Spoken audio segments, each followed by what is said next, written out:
stagiaires et mesdames et messieurs les élus, évidemment, en premier lieu et comme chaque année, je remercie les services qui ont bien sûr travaillé pour finaliser ce budget supplémentaire, ce qui a permis à M. Labédan de nous en faire une présentation assez complète. Alors, comme il a été dit, le vote du budget supplémentaire, il a tout simplement pour objet principal la reprise des résultats de l'exercice précédent et les reports de crédit.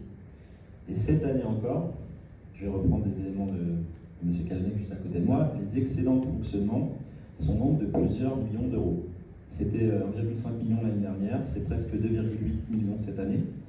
Et évidemment, la loi est la loi, et comme il se doit, ce résultat il doit être versé à la section d'investissement. Mais ce n'est pas cet aspect des choses qu'on conteste en réalité. Pour que le public comprenne bien, ce que nous contestons, c'est la stratégie budgétaire qui est frileuse, qui consiste chaque année à surévaluer les dépenses et à sous-évaluer les recettes. Et on se retrouve chaque année avec des millions d'euros à reverser à l'investissement et concrètement à payer cash une partie de nos investissements avec ce qui était au départ des recettes de fonctionnement. Et pour encore mieux comprendre, je vais prendre un exemple tout simple, celui des centres de loisirs.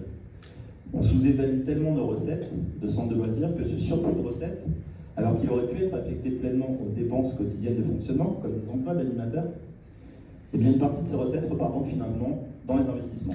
C'est un exemple parmi d'autres. J'ai par ailleurs une précision en lien avec l'ajustement de masse salariale et donc des rémunérations de nos agents qui a été annoncé par M. Labédan à hauteur de 134 000 euros.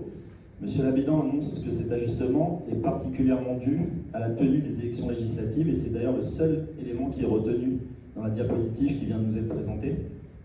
Bon, c'est une curieuse façon de présenter les choses parce que lors de la commission des finances, M. Labédan m'avait dit que ces ajustements correspondaient à 35 000 euros, soit moins de 23%, et que c'était donc presque 100 000 euros qui correspondaient aux rémunérations des agents, hors élections législatives. Vous en tirez les conclusions que vous voulez sur la présentation que vous avez faite de ces éléments. Je vais aussi vous parler de la fiscalité locale. Le relèvement des bases, il a généré environ 400 000 euros de nouvelles recettes fiscales. Nous vous l'avions dit, M. le maire, vous auriez pu neutraliser cette hausse, puisque vous avez 2,6 millions d'euros d'excédent. Vous auriez rendu un peu de pouvoir d'achat aux Confanais. Mais non, on encaisse, et comme je vous le disais, ça repart dans la section d'investissement.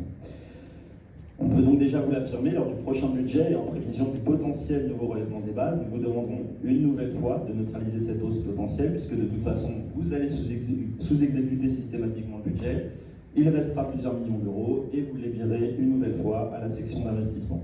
J'espère que cette fois-ci, vous nous écouterez.